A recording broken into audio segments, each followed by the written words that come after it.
Howdy, howdy, howdy, everybody, and welcome to the World Racing League here at Laguna Seca. I'm Austin. I am joined in the commentary box by Brad Clint and Daniel Diller. Tyler Maxton is your man in the booth controlling all these wonderful graphics up on the screen. Guys, how are y'all doing today? Very well, Austin. Thanks for having us along here at lovely Laguna Seca. Always good to be back in Monterey. Yeah, doing great. Really looking forward to week 2 here. We had some spectacular racing and a few spectacular wrecks. A couple good memes. Hopefully we'll get a few new ones this week. Well, this track is a big old meme in my mind because it's got the corkscrew, it's got the Andretti hairpin, it's got a lot of off-track chaos that can happen. Just two wheels off the track could cause a big old incident, but the racing here could get pretty dicey at points, and especially in this multi-class format that we have here, it's going to get very dicey between the Porsches and the Mazdas. Yeah, I think this is a track where we've got a few different classes racing, and they've got different levels of grip versus the power. So you'll start to see the Mazdas and some of the Porsches run pretty similar lines, but the Mustangs and the TCR cars we have are going to run quite a bit different, and so it'll make for some interesting passing in some places you wouldn't expect, at least based on practice that we've seen so far. Yeah, hopefully they don't try to do anything crazy to the corkscrew because Tyler and I know what can happen from there. Yeah, the corkscrew is definitely one of the most challenging parts of this track, but you can also get into trouble at Rainy quite easily, and turn 6 as you head up the hill towards the corkscrew. It's one of those areas where there's definitely only one line, so those areas are going to be really challenging with 4 different classes on track. For those who are new to this series, here are the classes. We got the Porsche Cup cars, the Audi TCRs, the Mustangs, and then the Mazdas as well. The Mazdas being one of the biggest fields. It's also the Porsches, the second biggest fields, and then the Audis and the Mustangs are pretty balanced in numbers, about 5 each. Yeah, I think that's exactly right. 2 weeks ago when we had the race, I think we were seeing pretty balanced mix of those middle classes, but it seems like some of the drivers are really settling to the top class and the bottom class. But this is a season-long points race, so it benefits you to stay in the same class as the season goes on.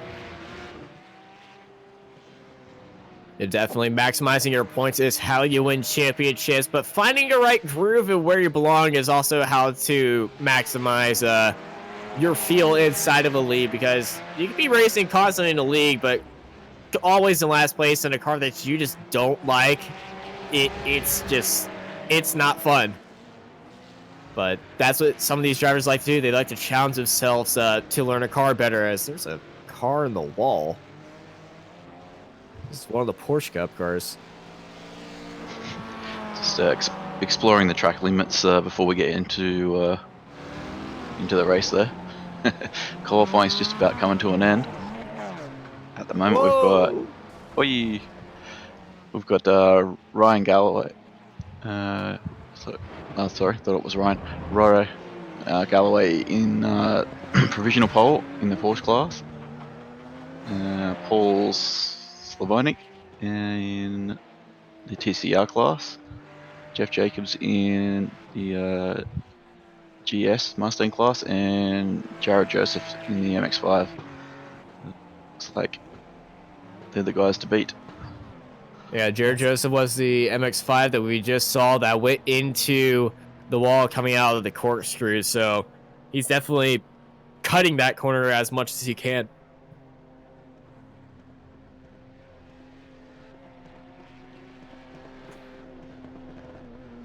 So good to see a nice field of Porsche Cup cars out here. Don't see them in multi-classing leagues too often, so yeah, it's very fond of that car myself. I spent about 6 hours in it during the Bathurst 12 hours, so it's good to see it out here, and it's definitely going to be a challenge for those guys around this track with the undulation, tricky under braking. So It's yeah. Yeah, I think during the practice sessions this last week, we were really seeing, some of the drivers kind of get settled in their cars. I think in week 1, we were seeing drivers really struggle to tune the car and really get them under their belt. But this last week, we had people, really starting to fine tune a little bit of that. Changing to the brake bias on the Porsche was one of the most commonly talked about changes. But it'll be interesting, seeing as this goes on, how some of the drivers are performing with regards to like how fast they are in terms of qualifying time, comparing that to having a stable setup that doesn't overwear the tires, because this is a 1-hour race and we're likely to go through a set. Yeah, quite a demanding track on the tires, particularly the right hand side. You got Andretti hairpin, and then the far section, the far sort of left hand corners heading up the hill towards the corkscrew, rainy curve, and the final curve. So it's really have to look after the right side of the car and get used to that balance changing throughout the race. During the tight braking areas, you can sort of get the car to start pulling to one side a little bit as the tyre wear changes, particularly in the Porsche. But TCR, that front right tyre is doing a lot of work around here.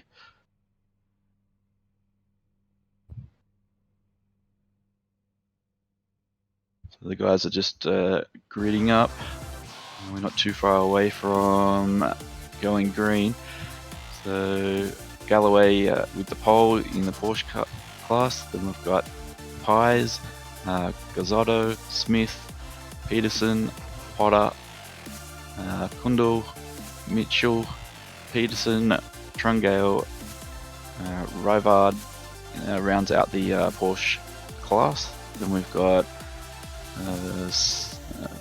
Slavonic, Slavexi, Sadro, Jansen, Zhao, Jansen. You're not seeing double there. We have two. That rounds out your TCR class. Then we've got Jacobs on the pole for the Mustangs. Schlauen, Musa, Burr, Coffee, and then we've got our MX5s with Joseph, Carver, Ray, Bond, Mac, Fairweather, Zuga, McGill, Wedge, Ma, and Ross and Brockway. So 34 car field, 4 classes. It's only about 10 seconds away from a race start, I believe. So I think we also got tasty. 2 late entries, Brett Mossing and RJ Till, so it's a 36 car grid right now, but Till will be getting a grid, will be starting for the pits. Well spotted, Austin. And it looks like our pace lap is underway here. I guess, while we're getting going, so we're running 4 classes here. This is a race that does not have ejection for incidents, but there are league points at stake for running clean races. So we did see, a lot of guys trying to optimize for getting the bonuses for a clean race bonus. Yeah, having a clean race is really the name of the game, especially if you're in the middle of the pack. If you're not the best at hot lapping, but you're always in the fight, going for a clean race is definitely a good way to get good points. Yeah, it definitely is. If you are new to this series, just at the top of the overlay here now, you can see the class color codes. So the yellow GTO class is the Porsche Cup car. We've got GP1, which is the TCR, GP2, which is the Mustang, and GP3, which is the MX5. So if you're looking at the timing tree or the track map, it's just a bit of a reference there for you to keep track of how the cars are mixing up in amongst the classes during the race. It won't take long here either, because it is quite a short lap here at Laguna. And the guys are just heading up towards the famous corkscrew now.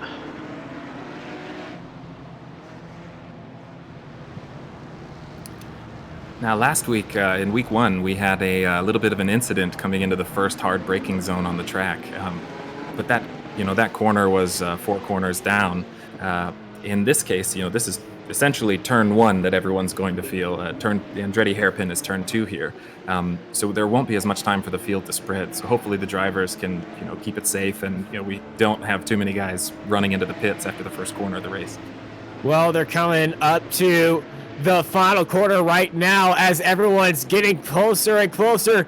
The field is in Galloway's hands as he's slowing up the pace and putting the pedal to the metal. We're going green flag racing here at Laguna, Seca. And this is a great start already for Grazzo and Smith, who are battling out for second and third immediately.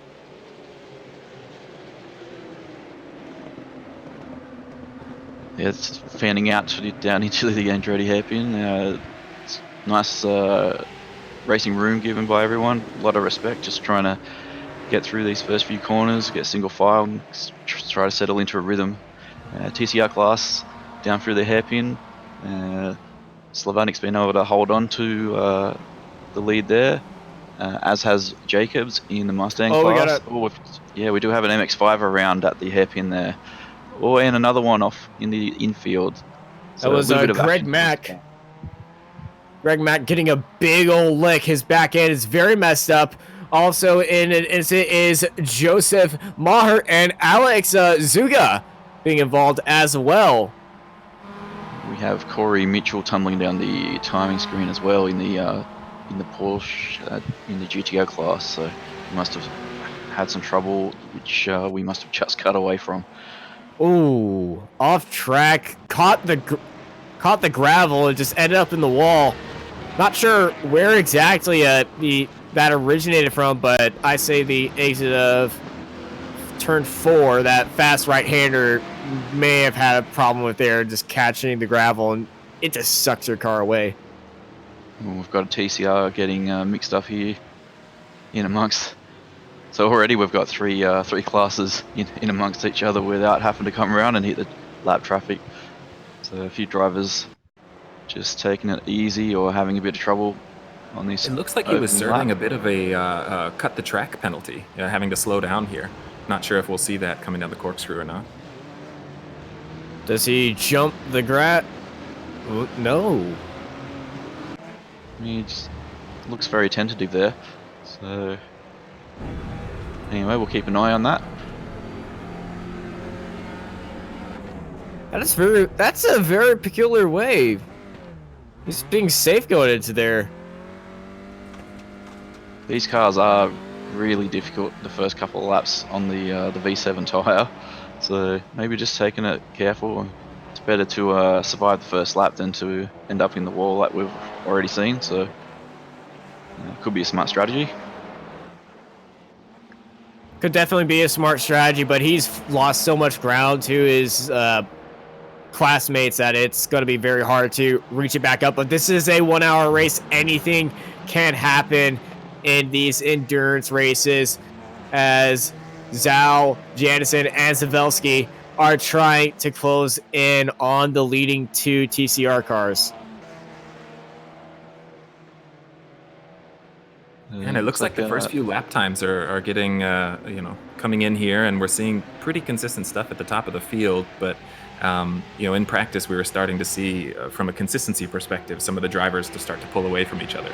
And in week 1, we saw Galloway and Pais both, start to gap the field after a good 10 laps here. So it'd be really interesting to see if the other drivers can come together to try and chase the rabbit in front of them, or if they'll duke it out a little bit and lose some time.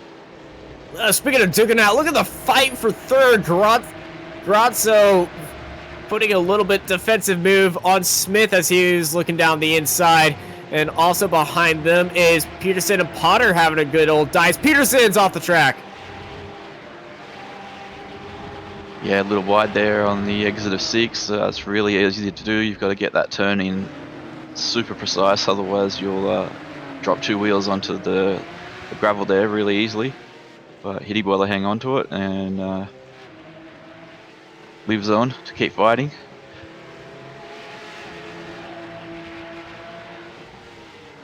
Got that beautiful sound of that boxer engine in the 911.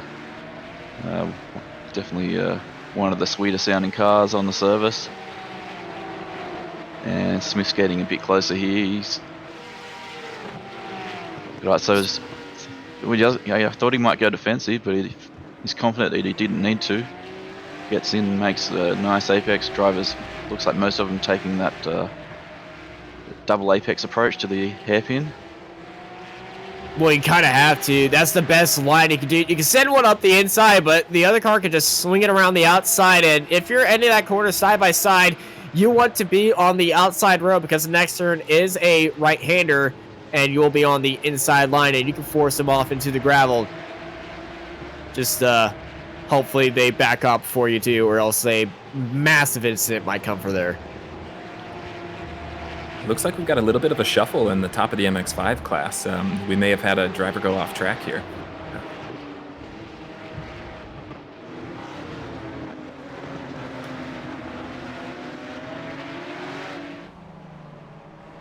So yeah, we've still got Andrew Jansen in the TCR class that's sort of mixed up in amongst those guys. So could be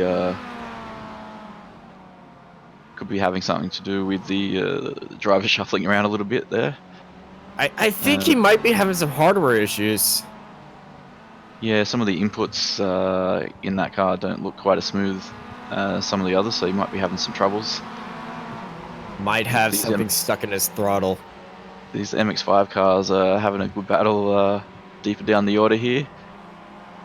Look at that as they go side by side through 3 here, coming into 4. I wonder how much room they'll give each other if they can make this corner.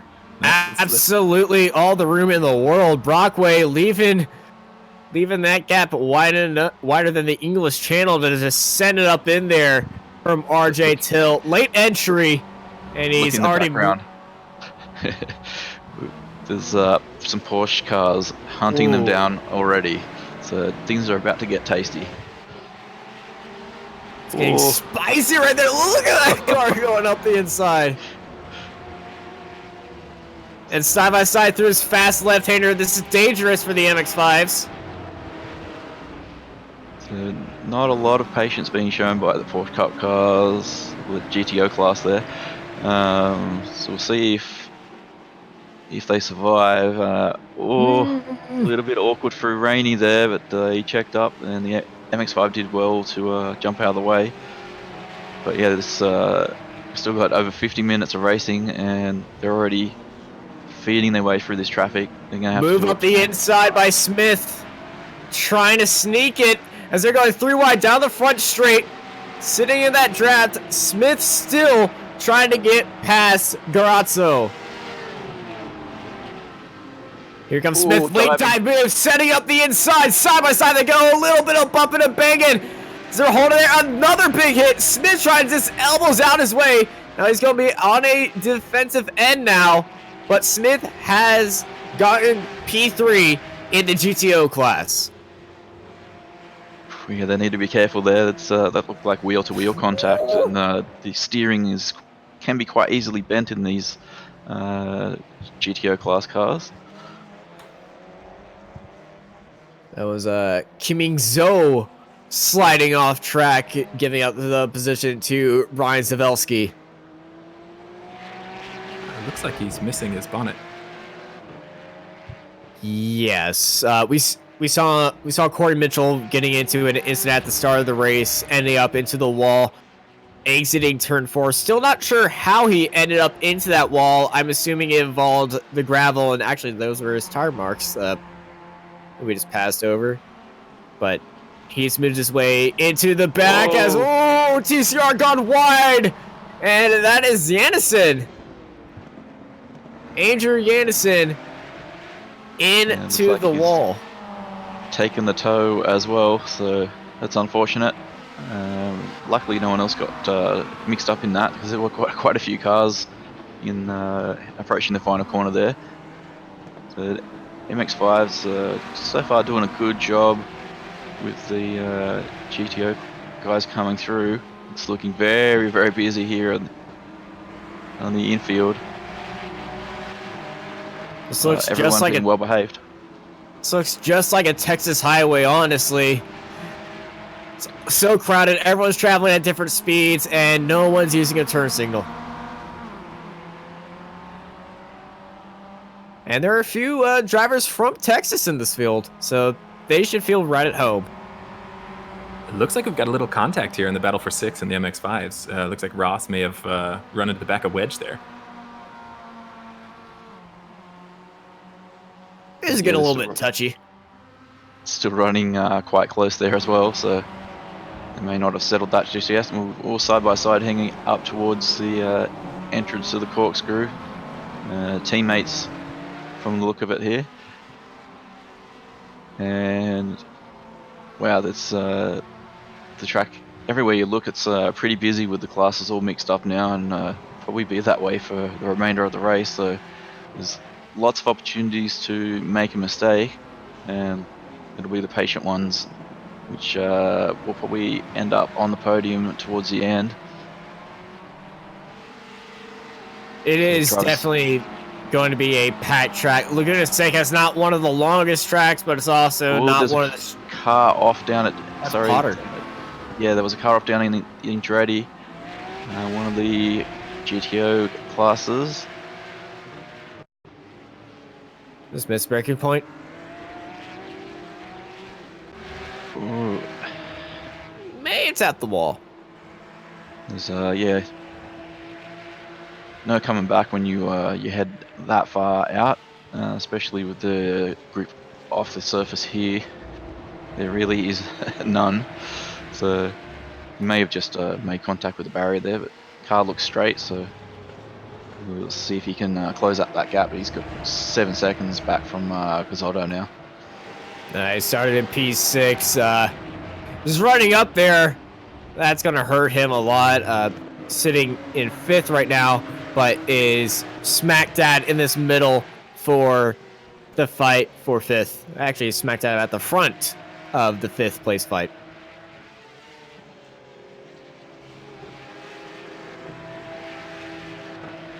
It shows you how quickly things can change. He's sort of trying to keep with the guys, get into the top 3. Now he's got pressure from behind in the form of Peterson and Kundal. Got a battle also for P2 in the MX-5s. Schwann and Musser have swapped each other. Actually, I'm sorry, that was GP2s, not MX-5s. So, yeah, we haven't given the GP2 class too much love yet. So yeah, Jacob's still in the lead. Musa, who we're watching there, and Schlauen is in P3, and Andrew Burr is rounding out that class. Yeah, those 3 guys aren't spread out too much, but yeah, Burr's about 9 seconds off the back of him. So what's really interesting about the GP2 class right now is you look at these top few drivers and they're all running pretty similar lap times, but the way they're making them are very different. If you look at Jeff Jacobs, he's running almost 3/4 of a second faster in the last sector of the track than the next 2 runners, but he's losing time earlier in the track. So it'll be interesting as this goes on and the drivers evolve and learn from those in front of them to see, how tight the competition will get as the race goes on.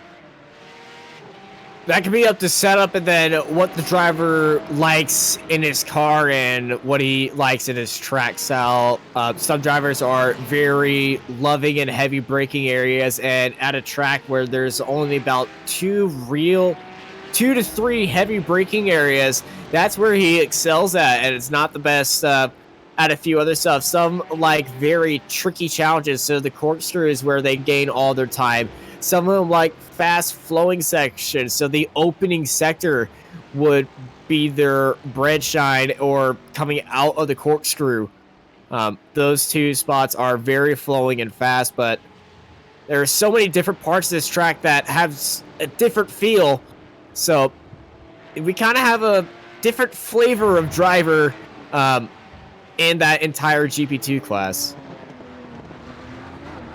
yeah, when you're in one of those middle classes, it's always there's a craft to not losing, or losing as least amount of time as possible when you're dealing with the faster classes coming through as well. So that could account for some of the difference between sector times as well. Just some drivers learn the good places to let people through and not affect their race too much, where other people potentially put themselves in awkward positions that they didn't need to be in and lose a bit more time. But Galloway out the front, he's been doing a great job with the traffic. And we jump on board, just down through the Andretti hairpin here, and we'll just see how he deals with some of this traffic on this lap here.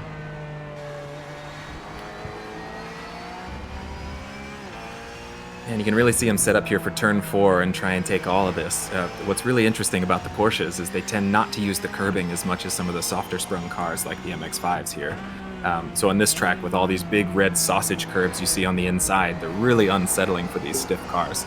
So you'll see the fast drivers avoid them, where in other cars you might hop the curb.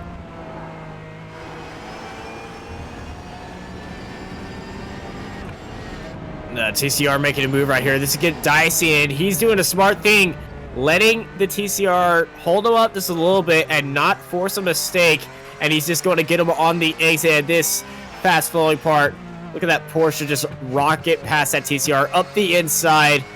TCR still there around the outside, but he's cleared him right there. His spotter will let him know when he's good. And just making nicely worker there, because sometimes if you're in the lead, you can't just go for it every time, even if you're in a pretty much of a rocket ship as he just flies out that final corner. You have to plan your moves strategically, so when there's another car passing another slower car, and they're both slower than you, he just waited behind him and just let it happen. I think that's exactly right. And, the other half of that is, as you get good at waiting and letting it happen, you also try and plan your attack so that way it costs you as little time as possible. And so there's a couple drivers here that are kind of well-known and rather experienced. And so I think, Rai is one of them. So he tends to be pretty good at planning his passes in advance.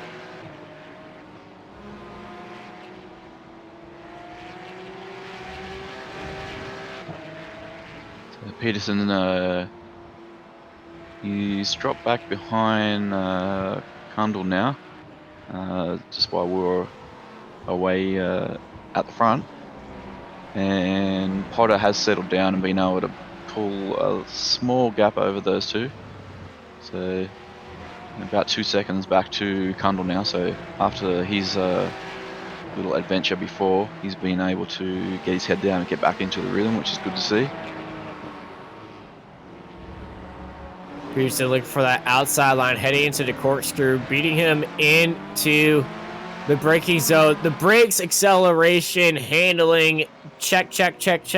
Everything just shows you the comparison of the GTO class to the GP3 class and the beauty of multi-class racing. Cars on a completely different level.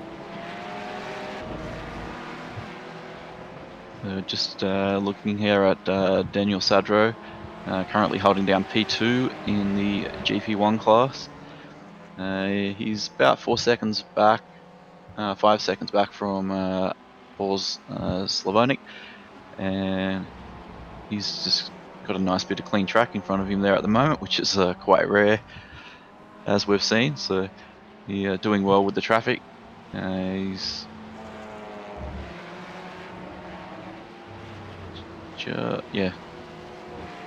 doing a great job. And Kundal just had a big off track.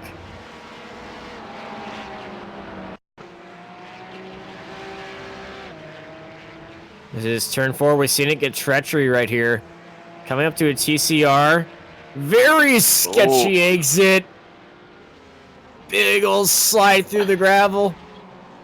Gravel, sand, dried grass. Depending on the season, it's a bunch of different things. I've seen it where it's had grass on the outskirts, and that's a dive by Zhao, and that MX-5's flying. That's a 342 of Jim McGill. So seeing lots of cars racking up off tracks, either through their own errors or avoiding contact with other cars. So something to be aware of with the bonus points on offer for the cleaner drivers. I think that will be difficult to achieve in the GP3 class, because as we've seen, sometimes for self-preservation they do kind of need to just jump out of the way. But There could be a couple of drivers that still do a great job in that class and are able to keep the incident points down. And Jansen with a problem down at Andretti. There was a gaggle of cars up onto the exit. He just went in deep and understeered straight off, unfortunately, but was able to turn it around without hitting anything. I think something might be up with his brake pedal, because the brakes just weren't working for him right there, and he's been having a lot of straight line issues. Well, this is getting close here in the GTOs.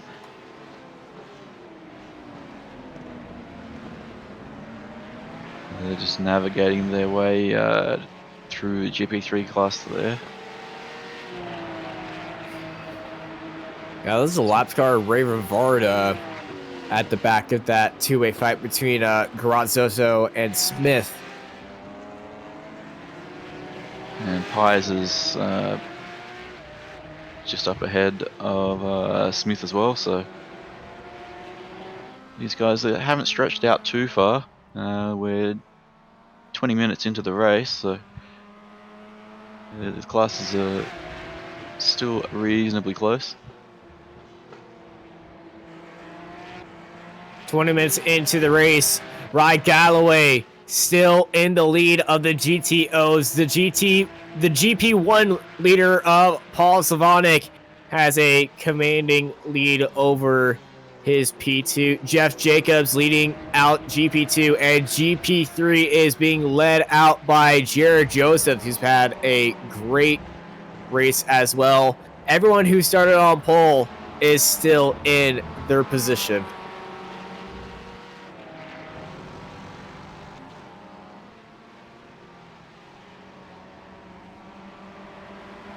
So Ben Wedge holding down P6 in the GP3 class. Car looks nice and clean, so been doing a good job staying out of trouble. And he's got it's Greg Mack in the other MX5 just behind. So just about around about a second back there. And we've got the GP2 car in amongst them, just trying to make his way through. Interesting to see just how easily he's able to do this up the hill with the extra power. So not too much trouble there, but then you can see the GP3 class still able to close right up under brakes as they head into the corkscrew.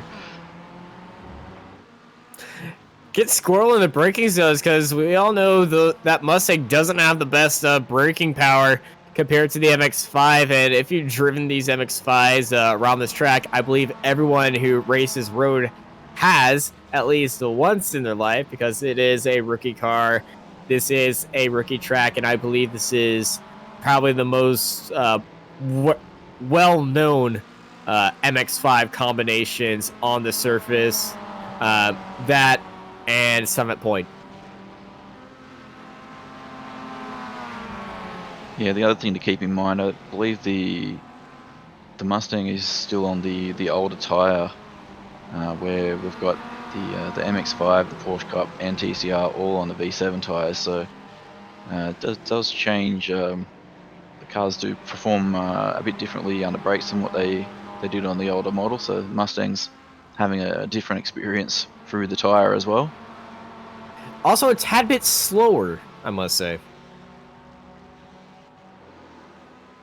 There's a big slide in this upcoming corner as, contact between Wedge and Mack. Wedge was letting the Mustang through, and Mack had nowhere to go. And it was just a unfortunate courting of effect between these two. Daniel, is there anyone, any standout performances so far, and anything sort of unexpected from anyone that you've noticed? Well, it seems like when we look at the GP1 class, that class has started to spread out quite a bit more than it did this last race. The last race, it came down to the very last lap. We had two drivers duking it out for the finish. But it really seems like most of the action is in the MX5 class right now. We've had quite a few lead changes here. Todd Carver looks like he's running first in class right now. It looks like here the drivers are a little bit more consistent with how they're making their time in this when you start to dig into the split times. Maybe we could do an onboard here. It looks like we've got a few drivers close enough that we could see some exciting racing here.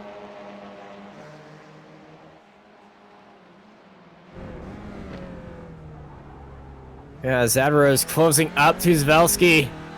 Half a second separates them. And we're gonna ride on board with these two as they go for a battling lap around Laguna Seca.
All right, and while we're watching, it looks like Ben Wedge took a pit stop, trying to see if he took fuel or if he just took tires on one side or two right now. He also got a damage repair as well. Stationary time was nearly 28 seconds, which is a little bit longer than. So Ray's just had a stop of 22 seconds, and Ross has also stopped 26, 27 seconds. So. Yeah, this is definitely early in the pit window. I think we're anticipating most of the pits to come in here, between 30 and 35 minutes for the GP3 class. But it looked like he only took left side tires. Interesting. I think we're based on tire wear. This track doesn't seem to wear them too terribly unevenly, at least compared to last week. But what are your guys' thoughts on that? It's a very interesting take to take left side tires, but I kind of see it because most of the left-hand turns are the higher speed and more forceful turns, as all the right-handed turns are kind of very slow speed. The right-handed, I got my sides confused. Maybe he just got them confused as well. Maybe it's a mistake. Maybe it was on purpose. Maybe you took all four.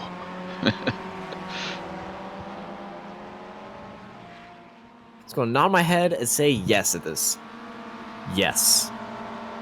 Oh, this is that is the interesting thing about this track. As you look at the difference between the right-hand and left-hand corners, each one is a little bit different. You've got some that are on camber, some off camber, going uphill, going downhill. So you do tend to get a pretty good balance of tire wear on both sides. There's not too many flat corners going the same direction here. Is that it's not coming in? That is Rivard. Rivard. It's not like Lime Rock Park where it's just one left-hand corner called left turn and an entire track of right-hand corners. The new chicane helps, but strategy I found out with Lime Rock Park, you just set up the car like a reverse oval and you'll be fine. So we've got Musa in the GP2 class in the lane as well. So we're starting to see some action in the pits across multiple classes. Oh, and that was one of the GP2 cars. The big oversteer moment on the exit of the last turn there. We're It's really reaching. surprising to see that we've got so many cars starting to pit already. We're not quite 30 minutes into this race, and the cars are limited to 50% of fuel capacity-ish. So, we should expect them to take at least one pit stop during this race. But, the handful of guys that have stopped already, they're likely to have to stop twice unless they start short shifting pretty early.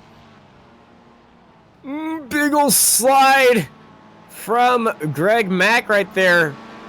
Going into the Andretti hairpin, who's making room for the Mustang.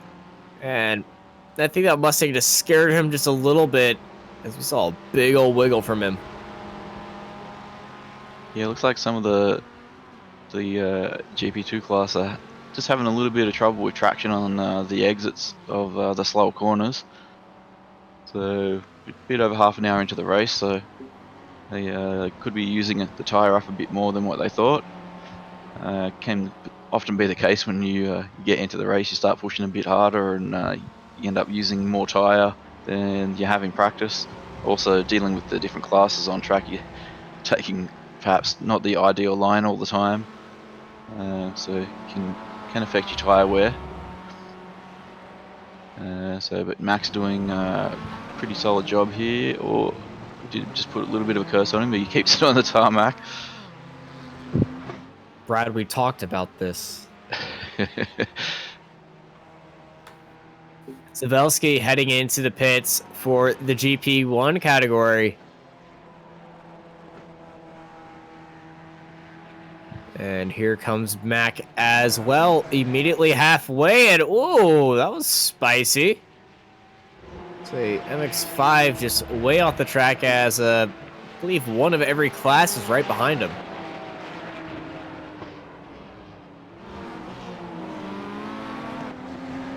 So Kundal has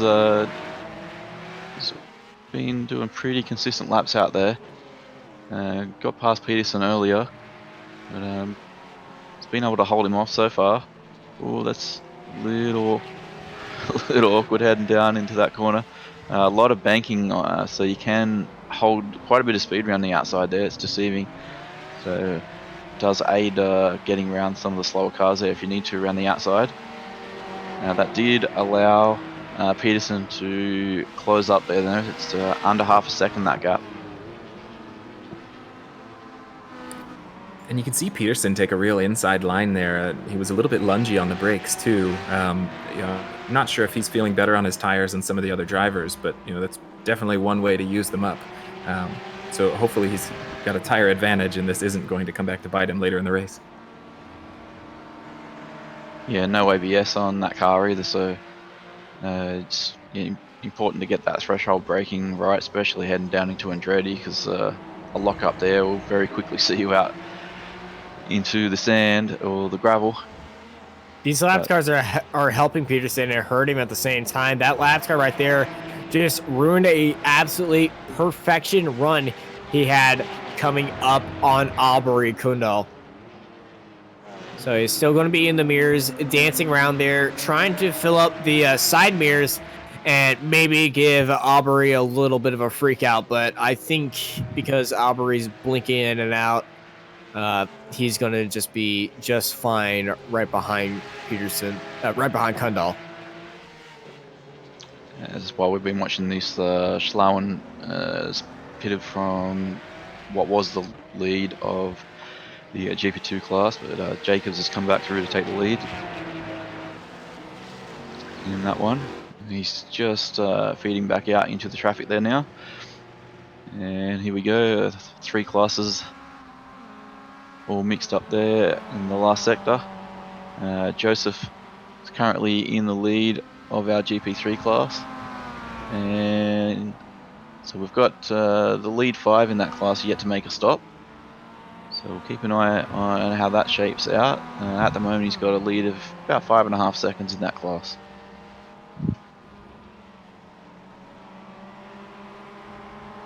It's a solid lead indeed for Jared Joseph. A even more solid lead would be the GP2 league, because the leaders are separated by 43 seconds, and neither of them have gone into the pits yet.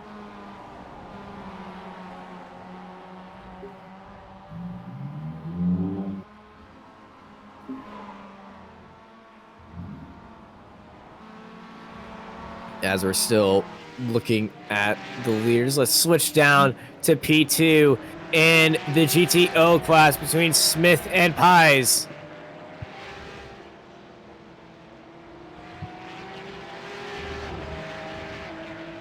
But yeah, Smith's been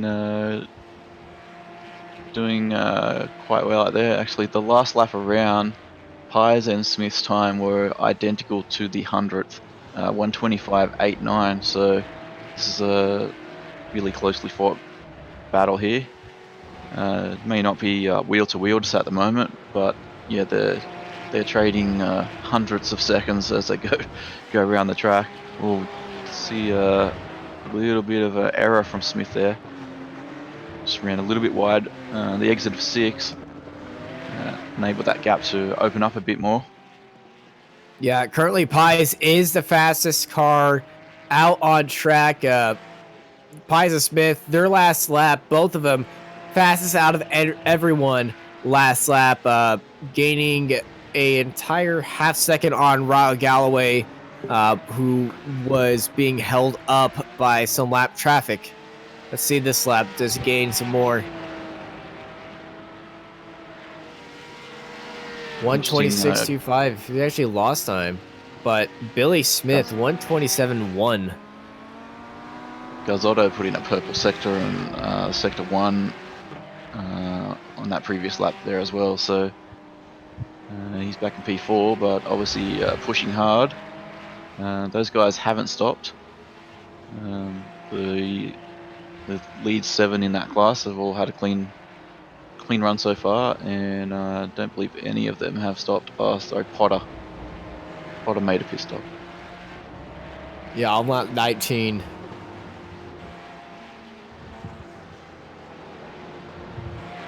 So you see on the track map there on the right hand side, just how busy the track can look.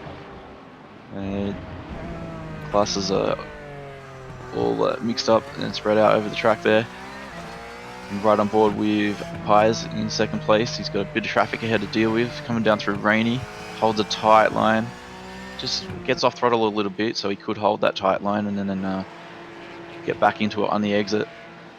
Deals with that GP3 class car quite easily, and he'll catch the GP1 class here in a nice spot on the exit onto the straight. No, this is a strategy I know a few drivers to do. If they're halfway through the race and they see that they're approaching a big gaggle of cars that they had to lap, they might actually go into the pits to avoid having to lose time to that and just leave it for the car behind that they're battling, and just go for the undercut and hope that they lose all the time in the traffic.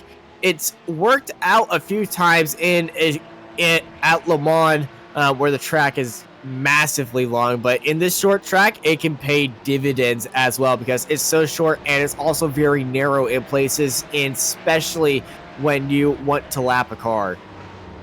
We see Chris Pies flashing the lights angrily, eagerly trying to gain as much time from Smith as he can. And Smith's really been able to keep the gap closed, even, aside from the couple mistakes he had made.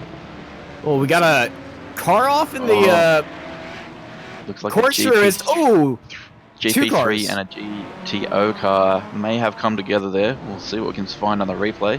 It was Joey Trungell. And could be 2 separate incidents. There's an MX-5 also involved. Let's ride on board with Joey as that Mustang just braked randomly. Gets a big old run on the MX-5. The MX-5 turns with him, and they tag each other and hard into the wall goes the MX-5 of Alex Zuga. And Joey sitting duck right there. It just shows just exactly how attentive you have to be in the multi-class scenario. Like, things can change in the blink of an eye, as we've just seen there. Yeah, there's going to be words saying about holding your line. And that clearly Alex didn't hold his line and stay where he was already going with that charging Porsche coming up there. That's the challenge of these multi-class races. You're going to get guys that want to give you the inside line always, but have no idea on how close you actually are until they're right in the rearview mirror and when they're already charging for that move. And especially on this tight circuit, like I've been mentioning, it's hard as heck to make a move like that work. And while we're chatting, it looks like RJ Till is trying to make a push at Foweather in the GP3 class. He's closed the gap down to about a half second here, and looks like they're running pretty close to, to the leader in the class as well. Yeah, just about 5 seconds. Ooh. About 5 seconds separating the top three in that class. Well, we've got someone. That's that was Peterson. Peterson. That's a shame. He gathers it back up. He did just keep it off the barriers. But yeah, Bellwether under quite a bit of pressure there from Till. So a few battles developing because Smith had fallen.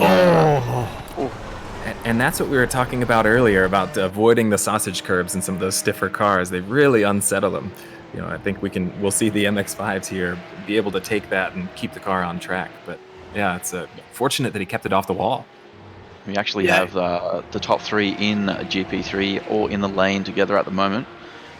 So we're interested to see if any differences in strategy shuffle that order up. They were just 5 seconds separating those three.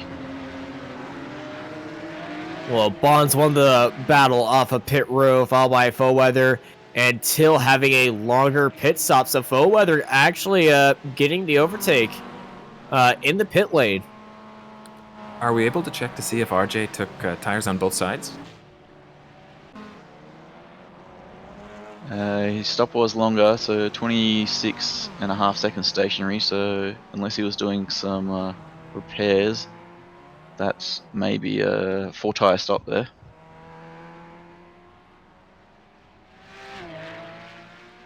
It's one of the shorter stops, actually. Yeah, he took 4 tires. So Foweather, he was only stopped for 17.7 seconds. So that could have been a 2-tire stop. So that could be the difference there. Oh, Till. Ooh. Speaking of Till, he's out of the race. So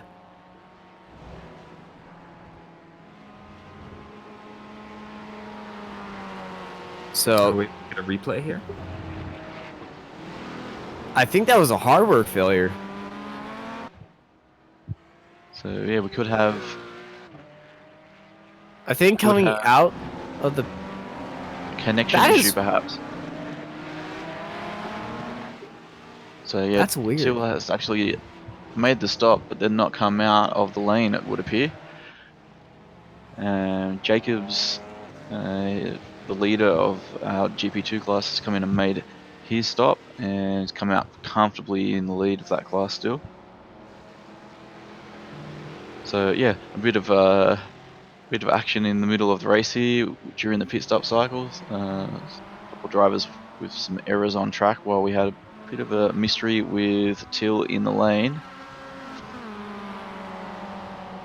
And it looks like Foweather is back in the action. It seems like that battle for third here is really been going all race long. We should hopefully have a exciting finish.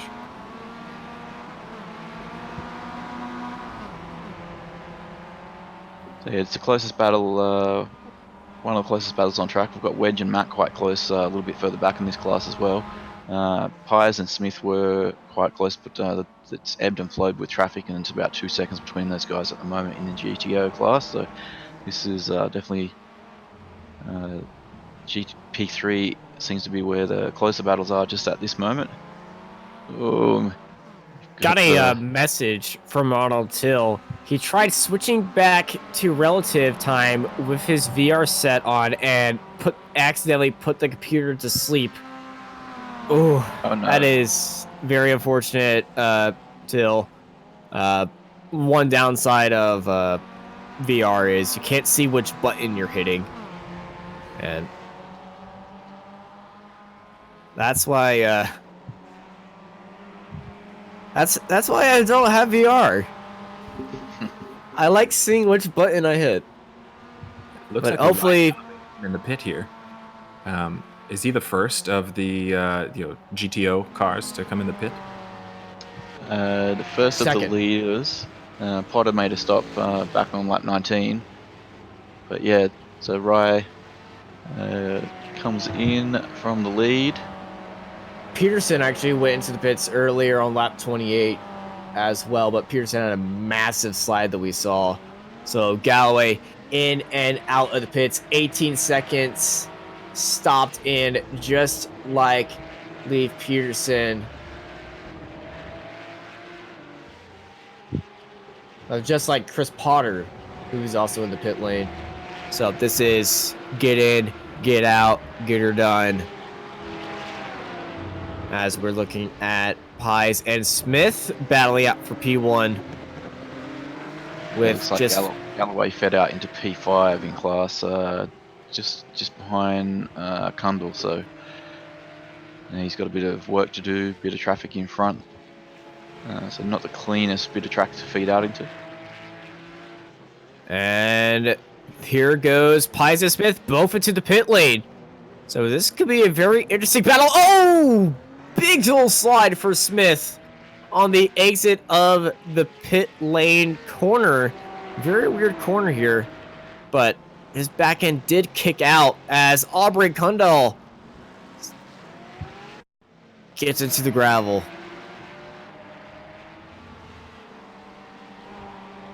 You see he's got the Curb pressure from behind from Galloway, flashing the lights coming through. Oh, he just ate that.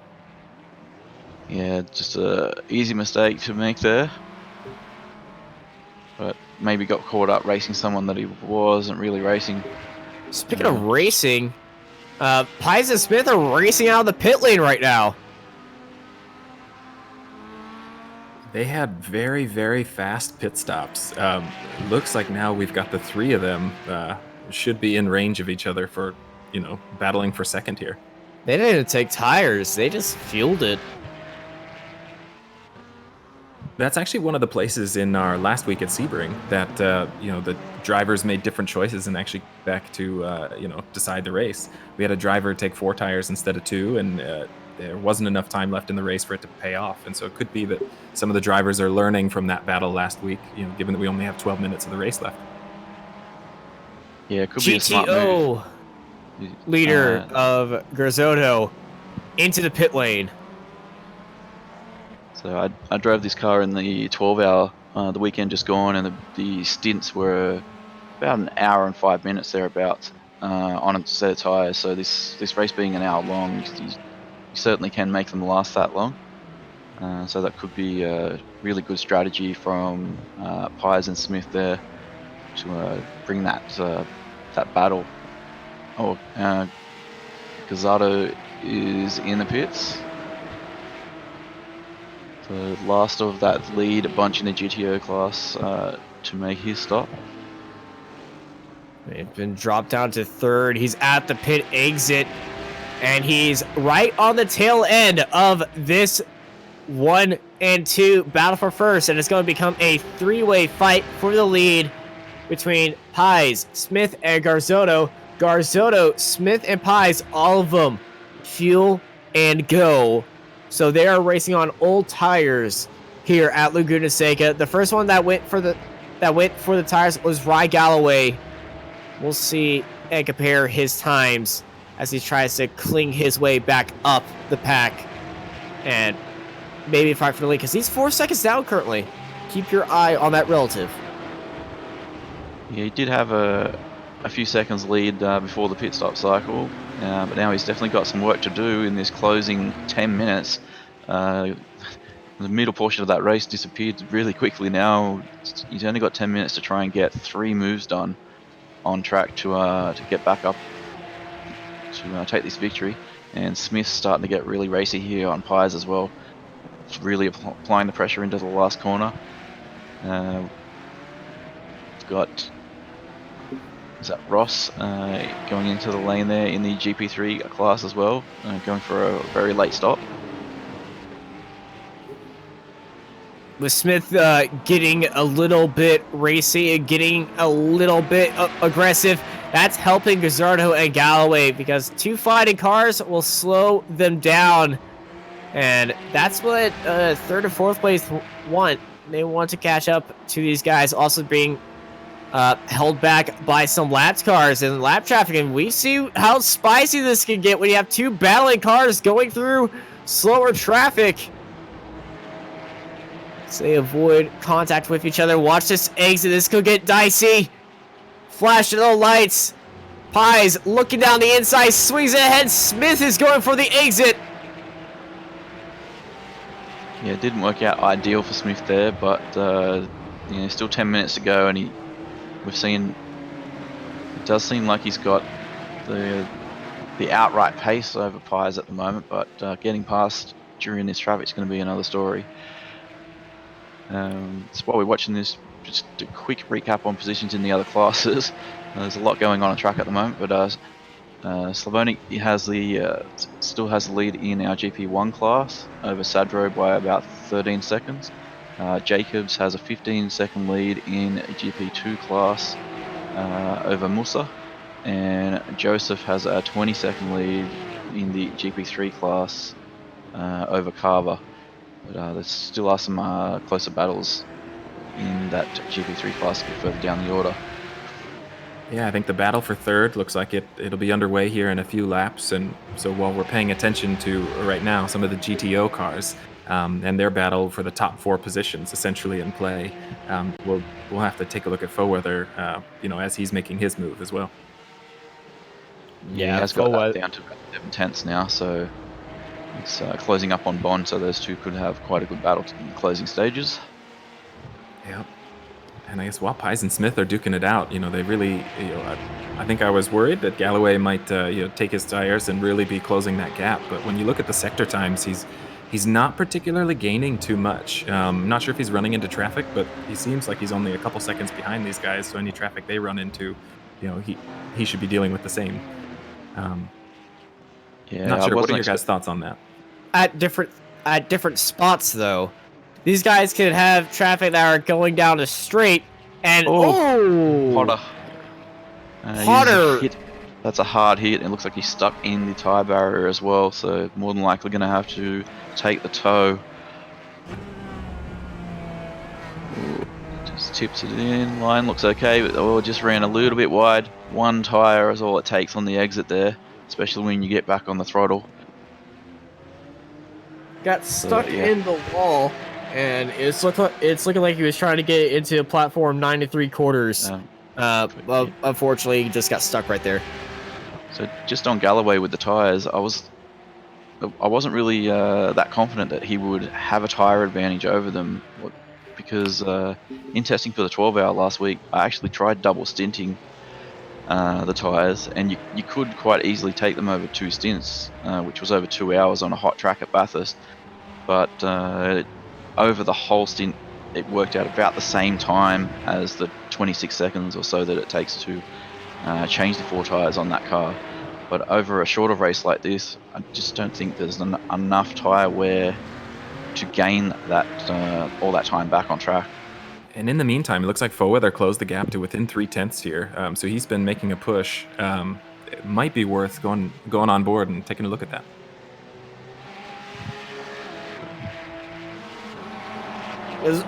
Three wide on the main straight. 3 different classes side by side. And Foweather sees this as his opportunity. Bond and Foweather get it together. They retain position now. Foweather got onto the brakes, let Bond get back ahead of him, but now, right on the exit, they're getting back at it. and fighting up. But look at the damage they have on both those cars. That TCR is just stuck in the middle with them, and I think he's going to enjoy this show he's got in front of him. Yeah, there's so much action on track right now. It looks like Rye Galloway just lost a very large chunk of time to Garzado. Yeah, he's got Kundal right on the back, so he's basically just taking himself out of that battle towards the top. So it's now a three-way fight. Was there an incident that we missed? There may have been. I can't see anything on the incident list here, but oh, it's very busy heading up towards the corkscrew here. Oh, there's contact. Oh no, contact! Oh, no. Cars getting spun around in the corkscrew into the wall. Three MX-5s involved. Oh no, that was that's Fairweather and Bond being affected, I believe. That's that battle being affected by the leaders. So that was the leaders of the race, Pies and Smith, and the battle for third and fourth in GP3 coming together in not a good way. Oh, they're still hitting each other. Stay with us. This is getting spicy between these two drivers. They're going to go into the pits. Yeah, it looks like they're dealing with some major suspension damage. So Fairweather just looks like he's decided his car's unsafe to continue circulating. He brings it into the lane. That's very unfortunate there. Bond's still circulating out on track, albeit quite some way off the pace now with his damage. And we've got Ray in position 4 heading through with what looks to be a pretty clean car.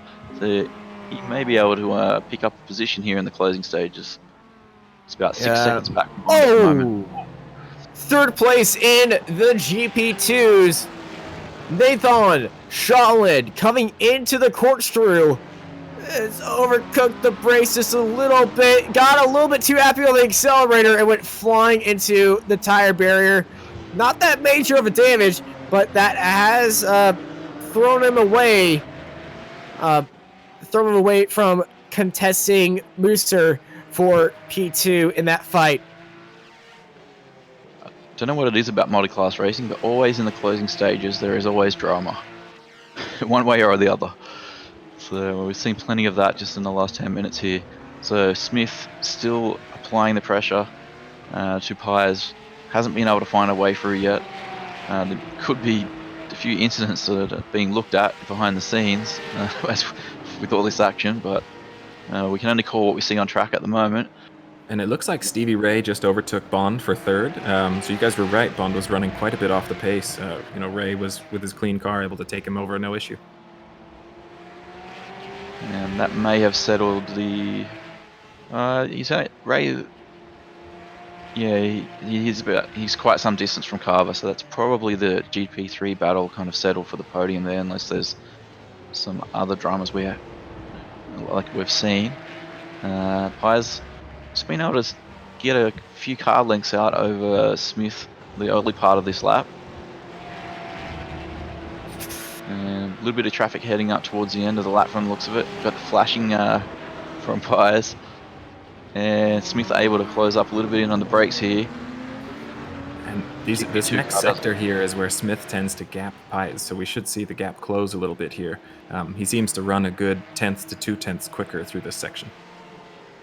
Yeah, no traffic's going to be hurting Smith through here. If we throw up the minimap, though, we'll see some infection as it's happening right now. Pies getting held up in the braking zone by that GP3 car, and Smith getting all the corner and all the exit, and he's right back where he was after that corkscrew incident. And Pies killing a cone. It has families. What are you doing up there? He's almost using the pit exit as the racetrack there. He was using that was the pit exit. And 4 GP3 cars just holding his line. Got GTO cars going either side. They all looks like they're going to come up on some more traffic. Maybe we go on board with Smith here to try and follow him here for these last couple laps. Yeah, Pies went fully onto the pit lane exit to use it as a track as a very risky overtake on that GP3. Chris Pies has turned into a monster and is just charging away. And when you get into that zone, you just claw away. You don't think what you're doing, but it's making it work because he is gapping as Smith has a very slow GP3 on the ApexRac corner. And Chris Pies saw that in his mirror and is just grinning right now. 1.5 seconds. Pies, Smith for the lead. 20 seconds to go. 1 lap to go. Here at Laguna Seca. Serra La Blanca. White flag is out. Yeah, traffic didn't really do Smith any favors there. Although, I mean, the GP3 car is still got to get around the track. It can't just disappear. So nothing untoward there, but it just didn't work out in Smith's favor there on that lap. But still only 1.5 seconds, so it's not over yet. 1.5 seconds, but a clear track all around. They do have slow cars here and there, slower classes here and there, but it's going to come up to a crucial point where they're coming up to this MX-5, and it is the one without a front end, the one that's been driving very slowly. It's not going to be affecting them at all. It's actually going to help them get a little bit of draft. Yeah, that's Bond, who's still been limping around out there. Weather actually did get his car fixed and back out on track. He's in P6 in GP3. But Pies has been able to hold it together here on this lap.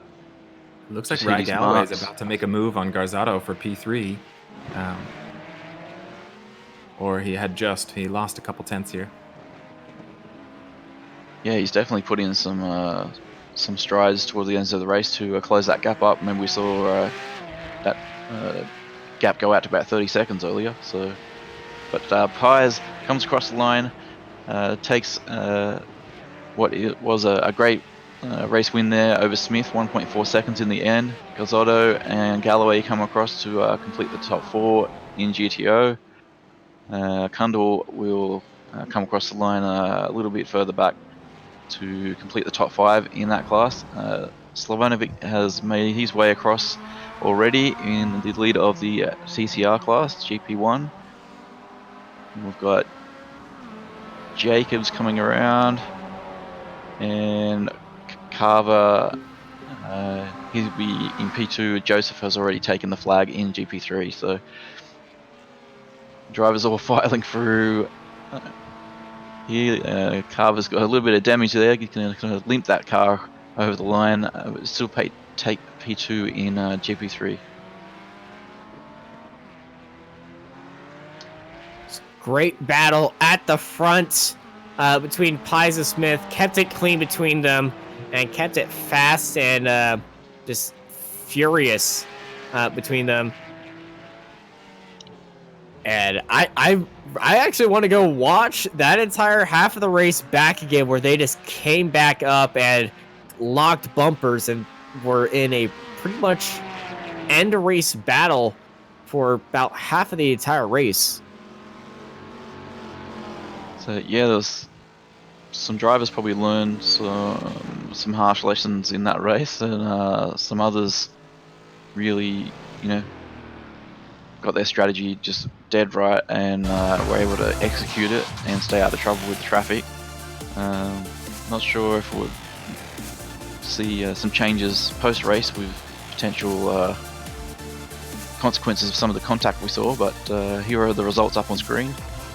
Chris Pies takes out the victory and win in GTO. Billy Smith in P2, Jeffrey Garzato came across in 3. Ryan Galloway, what could have been, unfortunately, strategy just didn't fall his way with the tyre change there. P4, Aubrey Kundal in P5, Leif Peterson P6, Chris Potter in 7, and Joey Trungale in 8. The leader in our GP1 class in the TCR was Paul Sladomic, Daniel Sadro in P2, Brian Sabelski in P3, Quimeng Zhao in P4, and John Jansen in P5 in that class, and P13 overall. Jeff Jacobs brings home the victory in GP2 class in the Mustang, followed by Jordan Mossa, Nathan Schwalen, and Andrew Burr. And in the GP3 class, Jared Joseph takes out the win in that one with Todd Carver, Stevie Ray, Mike Bond, Greg Mack, Simon Fowither, Ben Wedge, Kevin Ross, Greg Brockway, and Jim McGill following in behind in that class there. And then we had Andrew Jansen 9 laps down on the lead in TCR class after his troubles earlier in the race. And following on from that, the drivers which definitely struck quite a bit of trouble. We had RJ Till with his unfortunate VR issue, and then Alex Zuger, Ray Rivard, Brent Mosing, Joseph Mayer, Chris Coffey, Corey Mitchell, and Nick Peterson rounding up the field.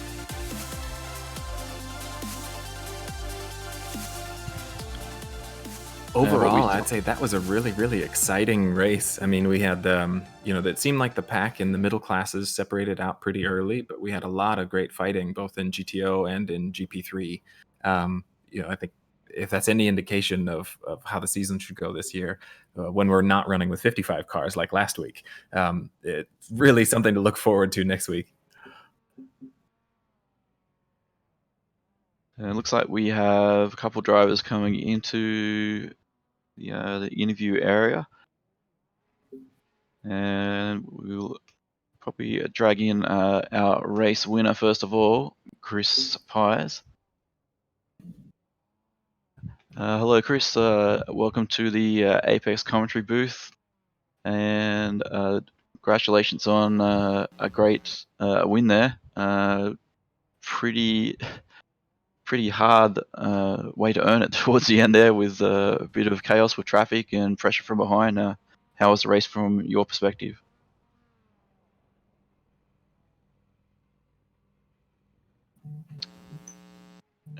Hello, Chris. You've got a copy there.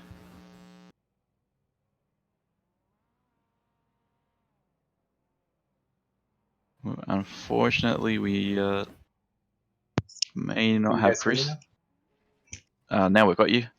Oh, perfect. Sorry about that. Yeah, no, that was quite the intense race, wasn't it? I'm not sure what happened to the guy that was in first place. He pitted, and then I never saw him again. But Billy Smith and we have a little bit of history going back to some other leagues, and he didn't disappoint. I hope we put on a good show for you guys. It was a lot of fun. Yeah, certainly was. Plenty of action in that last 10 minutes of the race in particular was crazy. It looked like Galloway may have taken tyres in stop, so that enabled your other three to sort of close that back up. How was the car towards the end of the race? Were the tyres holding in there for you? The tires felt great all the way through. Were starting to heat up a little bit towards the end there. The back was getting a little bit more lively, and the front was pushing a little bit. As you guys probably know, with this Cup car, it's a bit of a fickle beast to drive. She likes to understeer on the way in and then oversteer on the way out sometimes. But overall, it wasn't too bad. The grip was there enough to lean on the tires and feel confident about it all the way around. Yeah, well, I mean, other than traffic, it didn't look like you had too many issues. Able to keep it on the tarmac. We saw quite a few people taking to the sand or the gravel during the race. Were you trying to keep aware of the off tracks, chasing sort of bonus points, or were you just focused on just making it cleanly through the traffic and surviving? Well, at the beginning, I definitely kind of had a mentality coming into this race, being clean. I kind of pride myself in minimizing my incidents. However, once I realized that I had snagged first place away from Gallows, and Billy was hot on my tail with about 10 minutes to go, that kind of all went out the window. I made that move on those two Miatas, I believe, up the backstretch into the corkscrew, and it was one of those that, yeah, I was hoping it would work, but I kind of ran out of real estate and I had to get on the brakes pretty quickly. And unfortunately, I think I picked up one or two X's in there. I'm not totally sure. So didn't quite keep up with a zero incident race like I really, really wanted to. But all things considered, it was kind of just circumstance that I ended up picking those two incidents up. No worries. Well, congratulations again on the result. Is there anyone you'd like to thank before we bid you farewell? Yeah, absolutely. I just want to thank my friends over at WTW Will to Win Racing for the fantastic livery that you guys were seeing. Mark Martin and Jed Miller.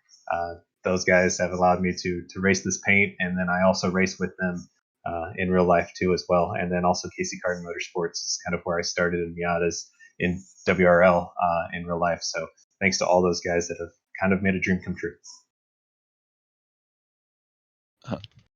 No worries. Congratulations, and we'll see you out here again next time. Thank you. That was our race winner and GTO class winner, Chris Pies. Next up in the booth, looks like we've got Paul Slanovic from our GP1 TCR class. And I believe, do you want to have a chat to Paul Austin? Oh yeah, definitely. Hey guys. Sorry, Paul. I thought Austin was there. He may have just stepped out. But yeah, congratulations on the class win in GP1. Pretty comfortable in the end on the timing screen, but it was a busy race out there with 4 classes on a pretty short lap. How did it look from your perspective? Well, you said it best. Busy. A lot of stuff going on. Just weaving through traffic and hoping everyone was going to be pretty cordial about it. And for the most part, they were. Everyone was kind of running their race and being mindful of the other cars that were around them. So it made the overall experience pretty good. So yeah, it was definitely a fun race. And how did the V7 tires hold up on the TCR? Was there one particular side that you really had to be cautious of in the later half, or? Surprisingly, they held up really well. At first, naturally they don't want to turn, and I actually got an off track on the final turn before the race even started because the car didn't want to turn. So other than that, yeah, just the typical beginning of the race thing. And I thought about taking front tires while I was pitting because this thing luckily takes tires and fuel at the same time. But everything had been running pretty well up until that point, so I just decided to keep them on. And I think there was only like 12 minutes left too, so just decided to go for it.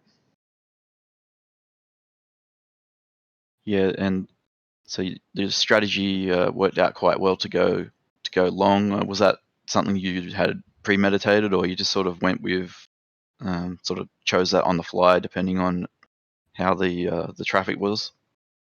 Yeah, I typically decide just to run it all the way down, so that way I'm carrying light fuel for the shortest amount of time. At the end, I'm not doubling up and carrying extra fuel twice, basically, if that makes sense. So yeah, that's just typical strategy, and really traffic determined it too. If I was going to be held up towards the end of my first stint, if there's going to be a lot of stuff going on, I would just duck in and get it out of the way. But luckily, everyone was kind enough to let me get by whenever I needed to get by, and I didn't have to do anything too crazy. Well, once again, congratulations on the victory. And is anyone you want to thank before we say goodbye? I definitely got to thank Stevie Ray for hosting this series, and WRL for even just starting this series up. It's good to have the WRL name out there, and hopefully it continues to grow and pick up traction. No worries. Well, thanks, Paul, and we'll see you out again next time. Cheers. All right, thanks, guys. And it looks like we have both Jeff Jacobs and Jared Joseph waiting in the interview room here.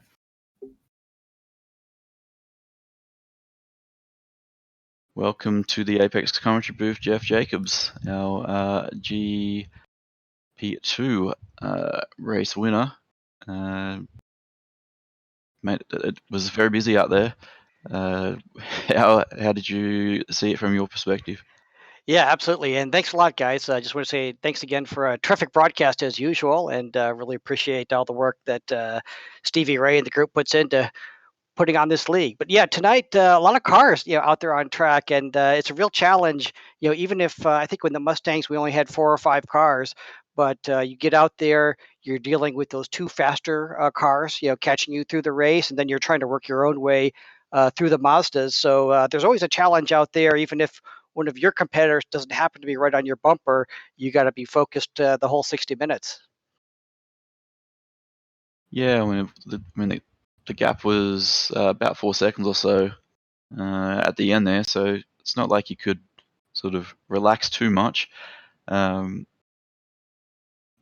tires on the rear tires on the Mustang looked like was giving a couple of people some trouble on the exits of the slower corners later in the Yes, race. Was exactly. that your experience? Yeah, especially later in that race, you got to really be careful on how you roll into that throttle. You really want to get off those corners, but you got to be a little bit patient there. Make sure you get that wheel straight so you can put down the power. And yeah, tonight I cut it a little close on the fuel, a little sputtering as we came around the final quarter, but managed to save just enough to get it done. Well, it's yeah, it was good. Even though there wasn't too many Mustangs out there, it still provided some good entertainment in amongst the other classes there, and some good driving by yourself and Jordan in particular. So congratulations, and we'll see you out here next time. Was there anyone in particular you want to give a shout out to? Hey, no, thanks again for your all's time tonight. Great job as always, and thanks again to Stevie. We appreciate it. Cheers, congratulations, Jeff, and we'll look forward to seeing you out there in the next round.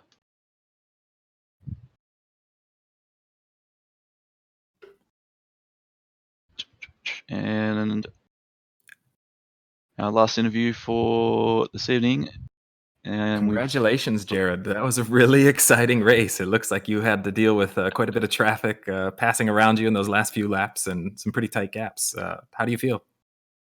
Oh, pretty good. I was happy to get out of that one. It's the groups or the packs were grouped up, and it was a little scary, especially in the first half of the race. But spread out, and then it got a little easier with traffic. But it's always scary in the Miata. It definitely is. It looked like there were a few incidents that were, impacting your class late in the race. I mean, what were you doing to try and avoid that and, keep yourself safe as the faster cars were duking it out? Yeah, you just gotta watch them coming, and it's better to give up, yield a couple seconds or a couple tenths here and there to let them set up the pass on you, rather than you can lose a couple tenths rather than lose a couple seconds or have a collision. So it's just being smart. And I had a lot of luck on my side working traffic. It gave me a big gap, and I was able to just cruise. Yeah, didn't seem like it was too much of a gap towards the end there of the race until after some contact happened. But through the middle of the race, how are you finding some of the competition? Were you having to trade a little bit here or there, or what was your path? Because I believe you did have to fight back into first there. Yeah, a little bit. Me and Todd had a real good race at the beginning. Then I think he got a little squirrely with some traffic, and we tightened back up after the pit stop, but just kept it smooth, laid down pretty consistent laps. So yeah, got it done. Yep, it looked like some pretty clean racing there towards the end. Definitely a great show to watch. I think looking forward to next week. Are there any changes that you'll be making to try and help yourself deal with the car here, or do you feel like you've got it pretty much under your belt? Yeah, hopefully get a little more seat time prep for next round, but work on setup a little bit. I think I'm roasting tires a little early, so try to play with that a little bit. Get a little bit better car for 30 to 40 minutes into the race. Yeah, sounds like it'd be pretty fun to watch then. I don't know if Brad has any other questions for you, but I think we've probably covered most of it there. But yeah, congratulations there, Jared, and we do look forward to seeing you surviving this multi-class carnage again next time. Was there anyone you need to give a shout out to that helps you get it done? Oh yeah, hey, shout out to Todd Carver, Rocksteady Racing, and my wife Corey. Always, she supports me in this crazy hobby, virtually and in real life. Kudos to her for putting up with it. No worries. Well, congratulations again, and we'll see you out next time. All right, thank you guys. Cheers. So that was our GP3 class winner, Jared Joseph. Some great action out on track today. Thanks to all the competitors for putting on such a great show. And for those of you that have joined us to watch the broadcast, any closing thoughts, Daniel? No, I mean, I think we're getting ready for this next week of racing. I think, looking at some of the finishes here, we had a few folks that finished with 1 incident point, so there's definitely some bonuses. I think the league is going. People are optimizing for those bonus points. So coming up on this next week will be really interesting to see how the guys change their setups, try and keep the car on the road. We had quite a few incidents today, even with a smaller field. Last week we had 55 cars, so it will be interesting to see what we've got coming for us. Certainly will. So, well, thanks to everyone for joining us here for the iWRL event at Laguna Seca. I'm Brad Clink from myself, Austin, Daniel, and Tyler behind the scenes in production. Thanks for everyone for joining us, and we'll see you out next time.